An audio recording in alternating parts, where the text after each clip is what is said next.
सुरसम्पूज्य त्रैलोक्यं पालनं कुरु। श्रीगौरी वक्त्रपद्मार्का श्रीविघ्नेशा गजानना उत्तिष्ठ सुरसम्पूज्य त्रैलोक्यं पालनं कुरु। उत्तिष्ठोत्तिष्ठ हेरम्बा उत्तिष्ठ गणनायका उत्तिष्ठ करुणापूर्णा भक्तानां भाग्यदायका। उत्तिष्ठोत्तिष्ठ हेरम्बा उत्तिष्ठ गणनायका उत्तिष्ठ करुणापूर्णा भक्तानां भाग्यदायका। श्रीयाकुवाहन शिवात्मज दिव्यगात्रा श्रीभिन्नदन्तधनुजान्तक सूक्ष्मनेत्रा सर्वार्ति दुःखशमना फणिराजसूत्रा देवा गणेश्वर विभो तव सुप्रभातम्। श्रीयाकुवाहन शिवात्मज दिव्यगात्रा श्रीभिन्नदन्तधनुजान्तक सूक्ष्मनेत्रा सर्वार्ति दुःखशमना फणिराजसूत्रा देवा गणेश्वर विभो तव सुप्रभातम्। प्रातः स्मरामि तव मङ्गल दिव्यरूपम् सङ्कष्टनाशकममोघ सुखप्रदातम् सन्तोषदायकमनन्तवरप्रदातम् देवा गणेश्वर विभो तव सुप्रभातम्।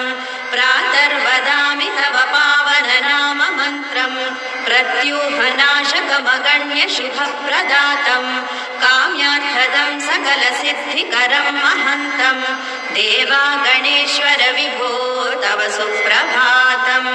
श्री एकदन्त सुमुखा गजराजवक्त्रा श्रीशूर्पकर्ण कपिला गणलोकसेव्या श्रीस्कन्दपूर्वज सुरार्चित पादपद्म देवा गणेश्वर विभो तव सुप्रभातम्।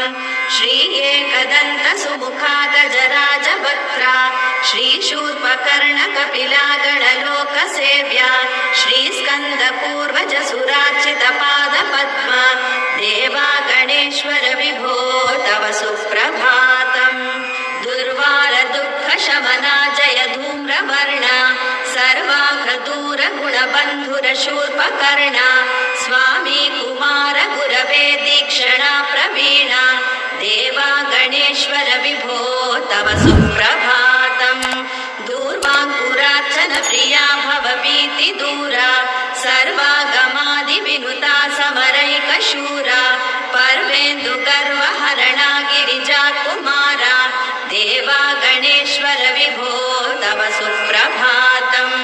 दूर्वाङ्कुरार्चन प्रिया भवभीति दूरा सर्वागमादिविनुता समरैकशूरा पर्वेन्दु गर्वहरणा गिरिजा कुमारा देवा गणेश्वर विभो तव सुप्रभातम्। जम्बूफलेष्ट शशिबिम्ब विभूषमूर्धा रम्भेक्षुप्रीत श्रुतपाल कृपा विभूषा हेरम्ब मोदक प्रिया भुवनैकपोषा देवा गणेश्वर विभो तव सुप्रभातम्। श्रीमन्मधूरु शिव मन्दिर कुड्यवासा कुम्भासि क्षेत्र सुविराजित भक्तपोषा कल्याण पट्टण विराजित बृहत् स्वरूपा देवा गणेश्वर विभो तव सुप्रभातम्। श्रीमन्मधूरु शिव मन्दिर कुड्यवासा कुम्भासि क्षेत्र सुविराजित भक्तपोषा कल्याण पट्टण विराजित बृहत् स्वरूपा देवा गणेश्वर विभो तव सुप्रभातम्। श्री सामवेद प्रिय सामज दिव्य शीर्षा व्यासोक्त भारत कथा रचना समर्था सम्प्रार्थिता किल जनावनलम्ब कुक्षे देवा गणेश्वर विभो तव सुप्रभातम्। श्रीह्रस्वग्रीव घन कुञ्जर दैत्य भङ्गा अक्षोभ्य दिव्य बलशोभित सुप्रदीपा विश्वदृशे धृतिमते चिर ब्रह्मचारी देवा गणेश्वर विभो तव सुप्रभातम्। श्रीह्रस्वग्रीव घन कुञ्जर दैत्य भङ्गा अक्षोभ्य दिव्य बलशोभित सुप्रदीपा विश्वदृशे धृतिमते चिर ब्रह्मचारी देवा गणेश्वर विभो तव सुप्रभातम्। हे पञ्चवक्त्र सकलामर पूजिताङ्गे हे अग्रगण्य त्रैलोक्यशरण्य प्रथमार्चित विश्वनेता चामीकराभ शुभदेह प्रमोददाता देवा गणेश्वर विभो तव सुप्रभातम् अव्यक्तरूप सकलागम सन्नुतांगा जम्बूकपित्तवनसप्रिय भक्तसंगा गंभीर दिव्य निनदाश्रित शोकभंगा देवा गणेश्वर विभो तव सुप्रभातम् अव्यक्तरूप सकलागम सन्नुतांगा जम्बूकपित्तवनसप्रिय भक्तसंगा गंभीर दिव्य निनदाश्रित शोकभंगा देवा गणेश्वर विभो तव सुप्रभातम् विघ्नेश्वरेति शुभदेति दयामयेति सद्भक्तलोकवरदेति गजाननेति ध्यायन्ति देव तव भक्तजनाः सभक्त्या देवा गणेश्वर विभो तव सुप्रभातम् त्वद्दिव्यमङ्गलस्वरूप विलोकनार्थम् द्वारे वसन्ति तव भक्तगणाः विशुद्धाः लोकैकरक्षश्रुतपक्ष विपक्ष शिक्षा देवा गणेश्वर विभो तव सुप्रभातम् त्वद्दिव्यमङ्गलस्वरूप विलोकनार्थम् द्वारे वसन्ति तव भक्तगणाः विशुद्धाः लोकैकरक्षश्रुतपक्ष विपक्ष शिक्षा देवा गणेश्वर विभो तव सुप्रभातम् ब्रह्मासि त्वं जगदिदं सकलं त्वमेव दत्तासि त्वं गणपते प्रणवं त्वमेव आत्मासि त्वं त्वमसि शक्तित्रयात्मकं च देवा गणेश्वर विभो तव सुप्रभातम् ब्रह्मासि त्वं जगदिदं सकलं त्वमेव दत्तासि त्वं गणपते प्रणवं त्वमेव आत्तासि त्वं त्वमसि शक्तित्रयात्मकं च देवा गणेश्वर विभो तव सुप्रभातम् श्रीवासुदेव परिपूजित दिव्यपादा श्रीरामचन्द्र परिसेवित भव्य रूपा श्रीसाम्बमूर्ति परिप्रार्थित रोगनाशा देवा गणेश्वर विभो तव सुप्रभातम् श्रीवासुदेव परिपूजित दिव्यपादा श्रीरामचन्द्र परिसेवित भव्य रूपा श्रीसाम्बमूर्ति परिप्रार्थित रोगनाशा देवा गणेश्वर विभो तव सुप्रभातम् श्रीधर्मराय निरतार्चित मङ्गलाङ्गा साम्राज्य भाग्य वरदान तपापभङ्गा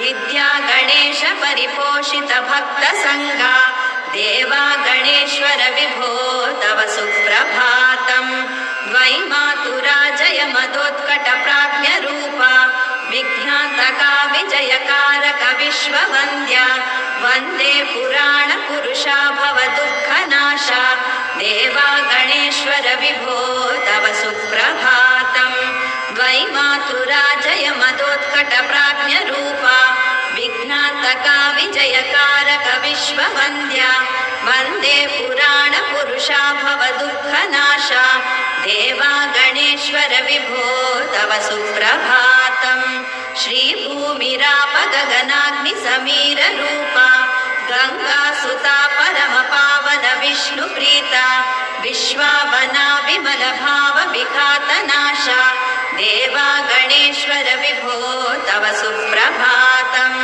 विघ्नेश विघ्न जय खंडन दिव्य दीक्षा श्री सिद्धि बुद्धि परिसेवित दिव्य मूर्ते सिंधूर शोभित ललाट श्रुताणि पाला देवा गणेश्वर विभो तव सुप्रभातम् कौसुम्भ वर्ण वसनद्वय शोभितांगा विघ्नं ममापहर वाञ्छित भाग्यदाता योगीश योगमय श्री शुभ योगदाता देवा गणेश्वर विभो तव सुप्रभातम् इत्थं महागणपतेरिह सुप्रभातम् ये मानवाः प्रतिदिनं पठितुं सभक्त्या तेषां लभन्ति सुखशान्ति विशेषभाग्यम् श्रीविघ्नराज कृपया निरतं नृणानाम् इत्थं महागणपतेरिह सुप्रभातम् ये मानवाः प्रतिदिनं पठितुं सभक्त्या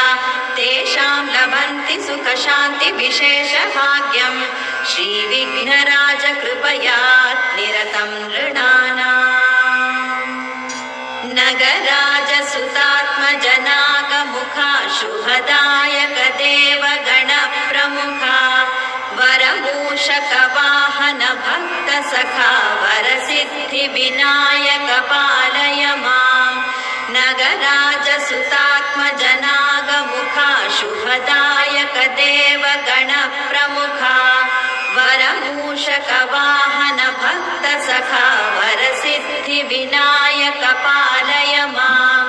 कनकाभरणावर श्रीमुकुटा मददानव संहरणा विकटा पदसेवित सज्जन सन्निकटा वरसिद्धि विनायक पालय माम्। गजवस्त्रसुता गजवक्त्रयुता अमरेन्द्र नुता घनशक्तियुता वरदा शुभदा सुखदा फलदा वरसिद्धि विनायक पालय माम्। प्रथमार्चित हे प्रमथाधिपते प्रणुतार्ति जनावन दिव्यमते प्रणमामि सदा भुवनैकनुते वरसिद्धि विनायक पालय माम्। प्रथमार्चित हे प्रमथाधिपते प्रणुतार्ति जनावन दिव्यमते प्रणमामि सदा भुवनैकनुते वरसिद्धि विनायक पालय माम्। सरसाम्बुनिधे वरज्ञाननिधे नरकिन्नर यक्ष नताब्जपदे विनिवारय विघ्न भयं वरदे वरसिद्धि विनायक पालय माम्। शरसंभव पूर्वज विघ्नहरा वरकुम्भज सन्नुत भक्तपरा जय शम्भुकुमार गणाळिवरा वरसिद्धि विनायक पालय माम्। शरसंभव पूर्वज विघ्नहरा वरकुम्भज सन्नुत भक्तपरा जय शम्भुकुमार गणाळिवरा वरसिद्धि विनायक पालय माम्। गजकर्ण नमो शुभवर्ण नमो वरवर्णि नमो गणनाथ नमो रदनैक विराजित वक्त्र नमो वरसिद्धि विनायक पालय माम्। गजकर्ण नमो शुभवर्ण नमो वरवर्णि नमो गणनाथ नमो रदनैक विराजित वक्त्र नमो वरसिद्धि विनायक पालय माम्। शशिभूष नमो शुभवेश नमो श्रितपोष नमो चिरतोष नमो हतदोष नमो मृदुभाष नमो वरसिद्धि विनायक पालय माम्। शशिभूष नमो शुभवेश नमो श्रितपोष नमो चिरतोष नमो हतदोष नमो मृदुभाष नमो वरसिद्धि विनायक पालय माम्। परब्रह्म रूपा महाज्ञान दीपा परेशा गणेशा सदा लोकपोषा सुरेन्द्रादिदेवैः सदा ध्येय रूपा नमस्ते नमस्ते नमस्ते गणेशा। परब्रह्म रूपा महाज्ञान दीपा परेशा गणेशा सदा लोकपोषा सुरेन्द्रादिदेवैः सदा ध्येय रूपा नमस्ते नमस्ते नमस्ते गणेशा। गणेशा गुणेशा फणीशस्य बीता त्रयी वेदसारा भवानी कुमारा त्रिकोणान्तरस्था नतानेकमस्ता नमस्ते नमस्ते नमस्ते गणेशा। गणेशा गुणेशा फणीशस्य बीता त्रयी वेदसारा भवानी कुमारा त्रिकोणान्तरस्था नतानेकमस्ता नमस्ते नमस्ते नमस्ते गणेशा। अज्ञानिना मया दोषानशेषान् विहितान् सदा क्षमस्वत्वं क्षमस्वत्वं गणाधीशा गणाधिपा। अज्ञानिना मया दोषानशेषान् विहितान् क्षमस्वत्वं गणाधीशा गणाधिपा गानज्ञानपरायणा गणपते गानाङ्गगानाम्बुधे गानश्लाघिने गानतत्त्वनिपुणा गानार्चिताङ्घ्रित्वये गानध्यानपरायणा गजमुखा गानप्रिया गानगा गानश्रवणप्रिय गानप्राणिने गणपते गानात्मका पाहि माम् गानज्ञानपरायणा गणपते गानाङ्गगानाम्बुधे गानश्लाघिने गानतत्त्वनिपुणा गानार्चिताङ्घ्रित्वये गानध्यानपरायणा गजमुखा गानप्रिया गानगा गानश्रवणप्रिय गानप्राणिने गणपते गानात्मका पाहि माम् गौरीशनन्दन गजानन गानलोला गौरप्रकाश गणनायक गौतमार्च्या गोष्ठाय गोष्ठप्रिय गोष्ठमया गणेशा ॐ गं गणेश सततं शरणं प्रपद्ये गौरीशनन्दन गजानन गानलोला गौरप्रकाश गणनायक गौतमार्च्या गोष्ठाय गोष्ठप्रिय गोष्ठमया गणेशा ॐ गं गणेश सततं शरणं प्रपद्ये ग्रन्थज्ञ ग्रन्थमय ग्रन्थप्रियान्तरङ्गा गङ्गाधरस्तुत गणाधिप गर्वनाशा गन्धानुलिप्त शुभदेह गणार्चिताङ्घ्रे ॐ गं गणेश सततं शरणं प्रपद्ये गन्धर्वसेवित पदा गणलोकपाला गन्धर्वगानश्रवणप्रिय गानशीला गन्धर्वत्राणनिपुणा गणदुःखनाशा ॐ गं गणेश सततं शरणं प्रपद्ये गन्धर्वसेवित पदा गणलोकपाला गन्धर्वगानश्रवणप्रिय गानशीला गन्धर्वत्राणनिपुणा गणदुःखनाशा ॐ गं गणेश सततं शरणं प्रपद्ये गीर्वाणभीतिहरणा ग्रहसङ्घपूज्या गीर्वाणसेवित पदाम्बुजगीतप्रीता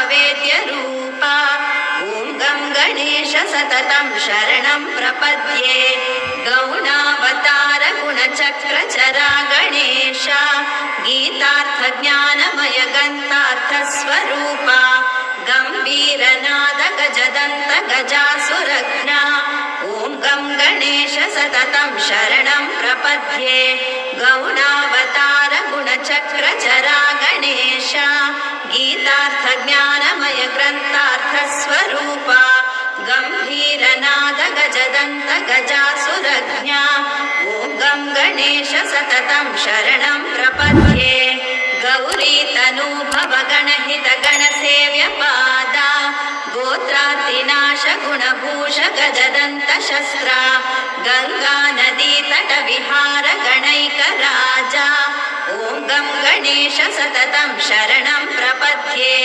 गौरीतनूभव गणहित गणसेव्यपादा गोत्रार्तिनाश गुणभूष गजदन्त शस्त्रा गङ्गानदीतट विहार गणैकराजा ॐ गं गणेश सततं शरणं प्रपद्ये गर्विष्ठ दुष्ट गणनाशक गीप्रसन्ना गम्भीरगामि गुहपूजित गूढगुल्फा गायन् मधुव्रतल सत्कटगण्यनामा ॐ गं गणेश सततं शरणं प्रपद्ये गर्विष्ठ दुष्ट गणनाशक गीप्रसन्ना गम्भीरगामि गुहपूजित गूढगुल्फा गायन् मधुव्रतल सत्कटगण्यनामा ॐ गं गणेश सततं शरणं प्रपद्ये गौरीस्तनन्दय गुणबान्धव गर्वहन्त्री गीतार्थतत्त्वनिपुणा